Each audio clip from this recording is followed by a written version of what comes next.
The research in Serbia and Bulgaria predominantly focused on how surveillance technologies were used along physical border lines. To start with, I'll talk about some of our methods in the context of Serbia. The research aimed to start with a testimony and work backwards, to trace the lived experience of a person whilst on the move to the processes and policies that came to shape that person's experience interacting with surveillance technologies. Often, these are experiences characterised by violence and subjugation, created by the combined agency of border guards, bureaucrats, policymakers and tech developers. As a result, the research sees the use and development of surveillance tech as key to how the EU understands border management at EU and non-EU borders. It shows how technologies are used as tools to facilitate and streamline the systematic regime of pushbacks, as well as showing how techno-solutionism is a driving logic for EU quote-unquote border management, resulting in border authorities having access to a wide range of surveillance tech, which in turn drives the developing industrial market, where the lines between the use and testing of military and border technologies are blurry. Here, on the slide, we have a heat map of the locations of pushback testimonies that report the use of surveillance technologies. This map doesn't account for the countless more pushbacks that occur where the presence of tech is hidden or not known. In practice, our methodologies look like this. From a testimony of a pushback or case of border violence where tech was reported, we went from the location of the event to what authorities were involved, what documents exist to show that procurement to authorities, what mechanisms exist to enable the procurement, from where is the money coming, what agreements or policies allow that flow of money, and finally to which companies are winning these contracts for the supply of the technology. Here we have an example of this process following multiple accounts from people who had been pushed back from Bulgaria to Turkey and had reported crossing some sort of wire or sensor before being violently apprehended by police shortly afterwards. In Serbia, this process meant analysis of procurement documents and tenders from the EU, the IOM, Serbia's Ministry of Interior and the Serbian Commissariat for Refugees and Migration, as well as reports and agreements such as Serbia's annual EU candidacy review, IPA spending reports and status agreements between Serbia with Frontex and Europol, for example. I see the project as being both guided by and seeking to protect the testimony. It attempts to provide empirical support that both gives strength to the words shared in testimony and connects a direct thread between border violence and the likes of the EU and the IOM, who are the political and material enablers. In addition, we carried out quote-unquote ground truthing exercises, such as field trips to Serbia's borders with Bulgaria and North Macedonia, as well as being relayed information from network members conducting fieldwork in Serbia. I will give a couple of examples.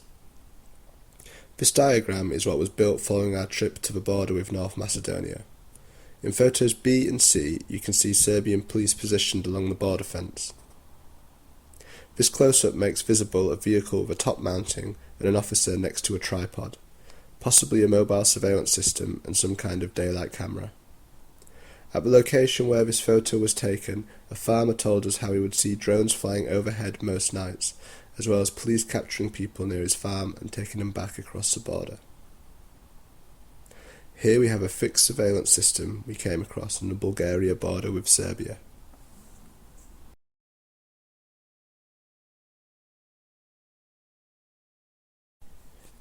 Now I'll give an overview and some examples of our findings in Serbia. Testimonies and accounts from people on the move showed that technologies have been used to facilitate both pushbacks and the violent eviction of informal living sites. Here we show a heat map of tech-facilitated pushbacks in the north of Serbia, next to a photo of the border fence with Hungary. Using the methods described before, we were able to understand what sorts of surveillance technologies Serbian authorities have direct access to, which includes UAVs or drones, thermal imaging cameras, mobile surveillance systems, networks of fixed surveillance systems, and biometric data collection capacity. Here we have a map showing where both drones and fixed surveillance systems have been reported, witnessed firsthand, and are planned for construction, and cross-referenced with the pushbacks reported on Serbia's borders. This is a more detailed example of the plan for a fixed surveillance system network to be constructed on the Serbian border with Romania.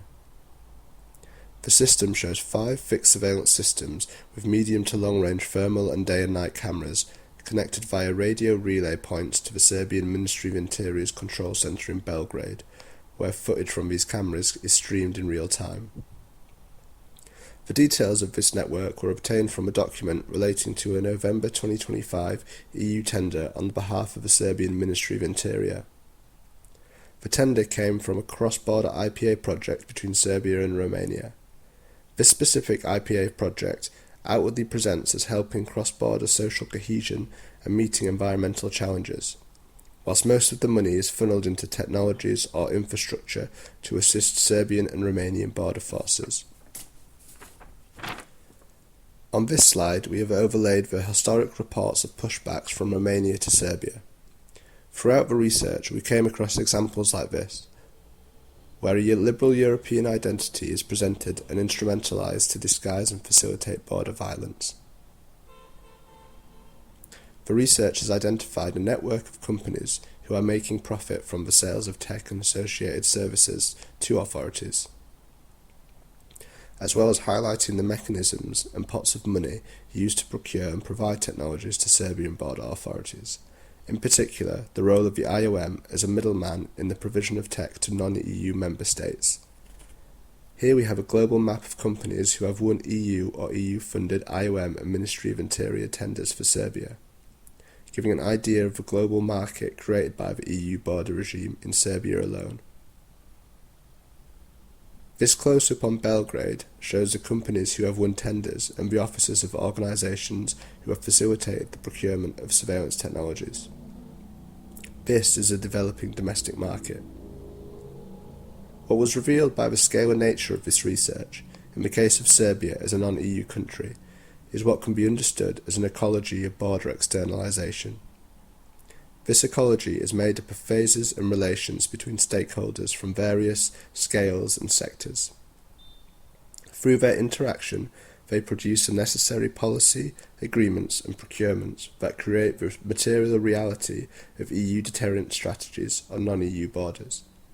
This is the violence experienced by people whilst on the move. I will briefly summarise some of the key themes or conditions that the research in Serbia has shown, either directly or indirectly. The first is the idea of choke points. By following the use of surveillance tech, we have identified the areas and locations that states deem as integral to manage through means of surveillance. These areas can be understood as choke points, often points along a route of migration, both at the border and internally, where people become concentrated in number and the bodies of migrants are used to quote-unquote improve datasets, develop technologies and inform violent policing practices.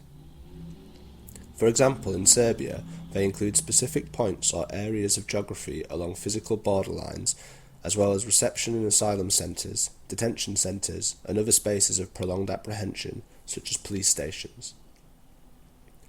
Choke points are created through a relationship between the cross-country architecture of border management, policing patterns, political relations with neighbouring countries, and the physical landscape itself. The next is the border as a testing ground. The research has provided case studies for what has been long argued, that the border is used as a testing ground for technologies and practices that are then used on domestic citizens or in military contexts.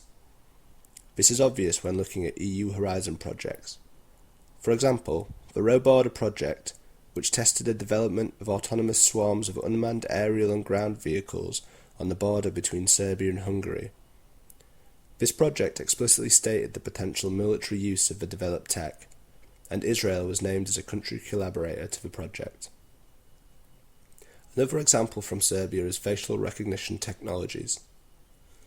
The photo in the slide shows a Dehua model camera on the outside of the Obrenovac Asylum Centre on the outskirts of Belgrade. This specific model of camera is compatible with Dehua's facial recognition software.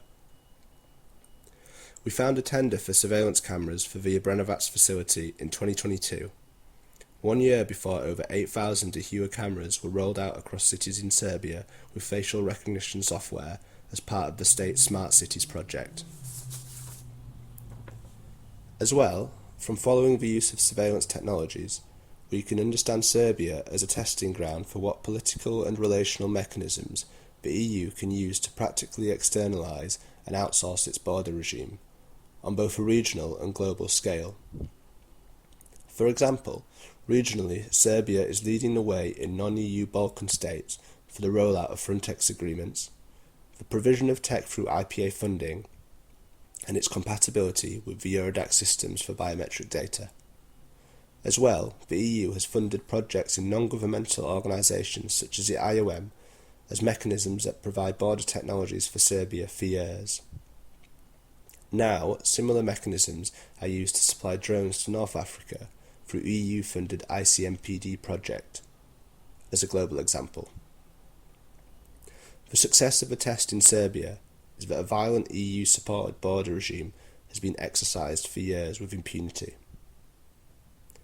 Another theme is the complicity of non-state organisations.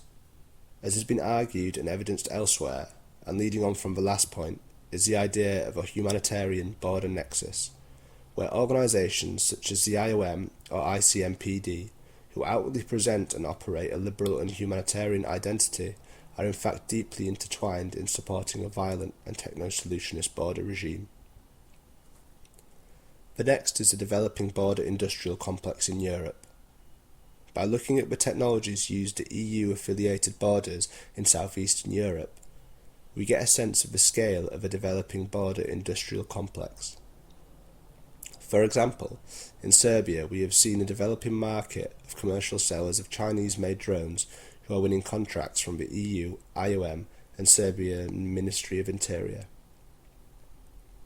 While in Bulgaria last summer we saw a Frontex-led pilot project for an automated drone surveillance system involving Shield AI, a Silicon Valley tech company partnered with Palantir, whose drone systems are used by the IDF. The stakeholders of this pilot project are shown on the slide. This example highlights a worrying convergence of technocrats, profit, and the EU's violent border security measures, as is similarly apparent with Frontex's reliance on Amazon Web Services for their data handling.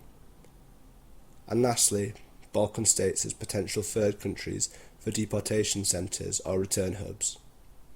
By looking at the landscape of surveillance technologies in Serbia and other third countries in the Balkans, it has shown that the technological infrastructure needed for deportation centres or return hubs, such as biometric data systems, already exists from past EU funding and agreements. End.